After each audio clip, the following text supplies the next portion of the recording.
Sigit ziarah ke makam Waliullah Prabu Kian Santang, Syekh Sunan Rahmat Suci.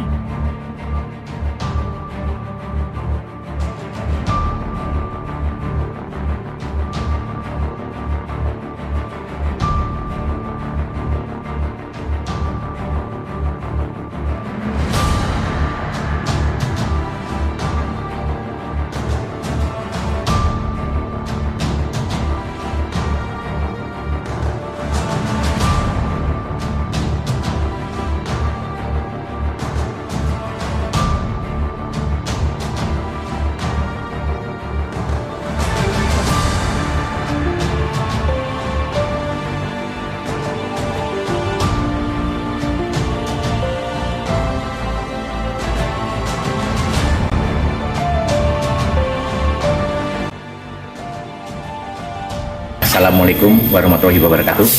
Saya Romo Sigit sedang berada di Gadog, Garut, makam Kian Santang yang ada di Garut ini. Ini tempatnya. Nanti ikutin saya di dalam makam.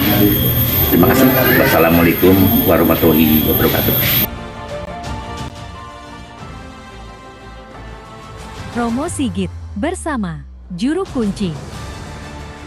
Saya bersama juru kunci Pak Adan yang sudah menangani juru kunci ini selama berapa tahun?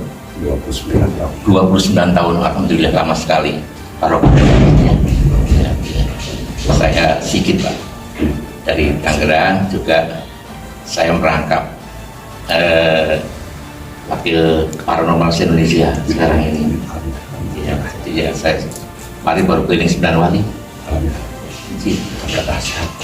Ya, selalu semua berkah.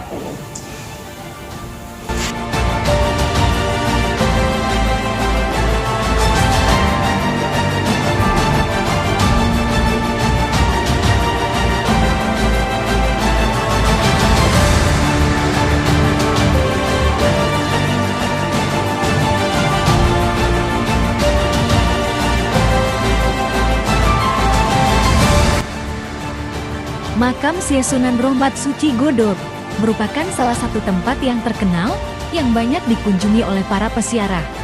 Makam Sunan Rahmat Suci di Gunung Suci, Kampung Godog, Karangpawitan, Kabupaten Garut.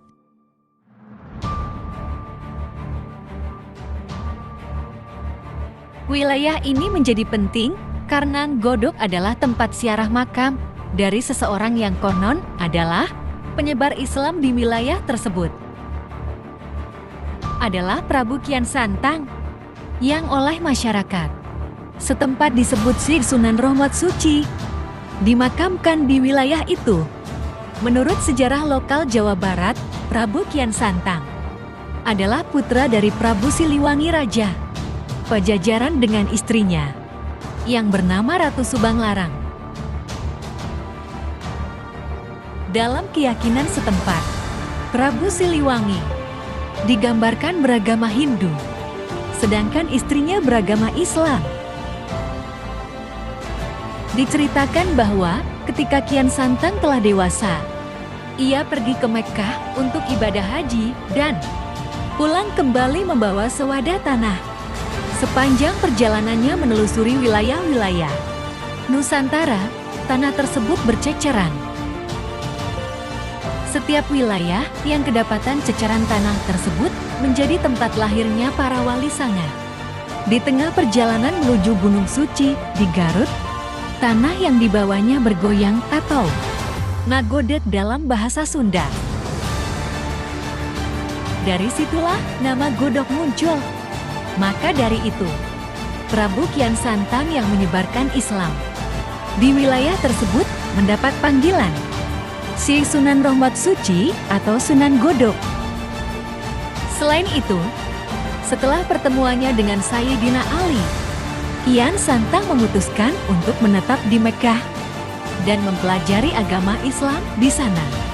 Kian Santang menetap cukup lama guna belajar dan memahami agama Islam. Setelah itu, ia memutuskan untuk kembali ke Pajajaran. Sesampainya di Pajajaran, ia menemui sang ayah, dan kerabatnya untuk menceritakan pengalamannya selama mengembara ke tanah Arab. Kian Santang kemudian mengajak Prabu Siliwangi untuk memeluk Islam. Begitu juga dengan rakyat Pajajaran, tetapi ditolak. Meski ajakannya ditolak oleh Prabu Siliwangi, Raden Kian Santang tetap menyebarkan agama Islam di pelosok Pasundan. Pada awalnya, ia menyebarkan agama Islam di Limbangan, kemudian sampai ke Garut dan pesisir utara pantai Jawa. Dalam perjalanannya, Kian Santang mengubah namanya menjadi Syekh Sunan Rohmat Suci. Ia pun pergi ke Galuh dan berhasil mengislamkan Raja Galuh Pakuwon di Limbangan, yang dikenal memiliki nama Sunan Pancar. Berkat Sunan Pancar, agama Islam bisa tersebar luas dan berkembang di daerah Galuh, Pakuwon. Sejak penguasa lokal banyak yang menjadi umat Muslim, ajaran Islam menjadi berkembang di hampir seluruh wilayah Priangan. Setelah berhasil mengislamkan hampir seluruh Priangan, Raden Kian Santang memilih menetap di daerah sekitar Garut. Di tempat itulah ia menyebarkan agama Islam dan menjadi guru syariat hingga akhir hayatnya. Tidak diketahui kapan Raden Kian Santang meninggal, tetapi masyarakat lokal meyakini makamnya terletak di sini.